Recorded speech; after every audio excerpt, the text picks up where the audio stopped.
Hi Faves, welcome back to my YouTube channel. Happy New Year, by the way. So today we are making masa, and I'm going to put the measurement down in the description box and also a link to a video on how to properly wash your rice before making your masa. So in a bowl, I've added my rice, my washed rice, and I'm going to add some water and allow it to sit till the next day. So this is the next day, and I checked my rice and it's soft, it's ready to blend. So I'm just going to scoop out some part of the rice so that I can cook it and add to my batter. So in a pot, I'm going to add the rice, and I'm just going to add some water and then allow it to cook. So I just checked my rice and it's cooked. So I'm just going to allow it to cool before adding it to my raw rice before blending also. So I'm going to sieve out the water that I used to soak the rice. I don't want to put too much water in the rice. So I'm adding just onions and then some part of the cooked rice to blend. So I'm done blending, so I'm just going to transfer into a bucket or a bigger bowl so that I can add the remaining ingredients, which is my cooked rice, and I'm just going to add my baking powder and some yeast, stir and cover and allow to rise.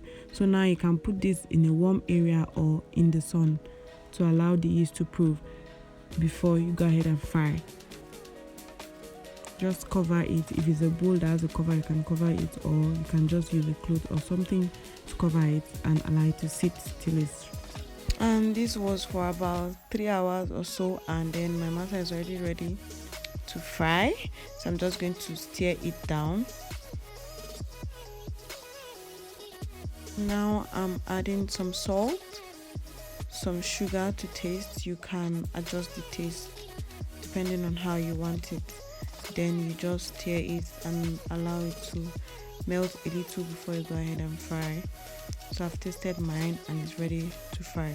So in a pan, you're going to use a pan like this that has holes around it. Then add some oil before adding your batter. You don't have to put too much oil if you're using a non-stick pan like this one. Then you can just check it and turn it so that it can cook on both sides.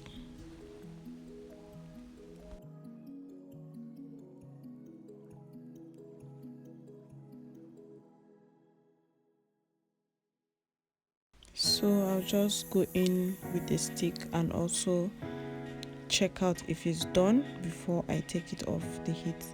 And you have to also regulate your cooking stove depending on the type you're using so that it does not burn or get as brown as mine. Or if you prefer it like that, it's fine, but just make sure it's cooked properly inside. So now this is just the second method. It's just repeating same steps, but this time around I'm just going to use the cover so that you can see the difference of using the cover and not using the cover. And actually does not make any difference. It works same way. So you can just leave it open and keep checking your masa. Turn it to the other side to make sure it's cooked and your masa is fully ready.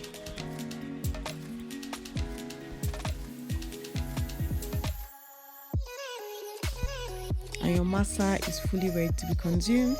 You can enjoy this with soup or with yaji, and I'll upload the soup video in my next video. Thank you guys for watching. Bye Faves.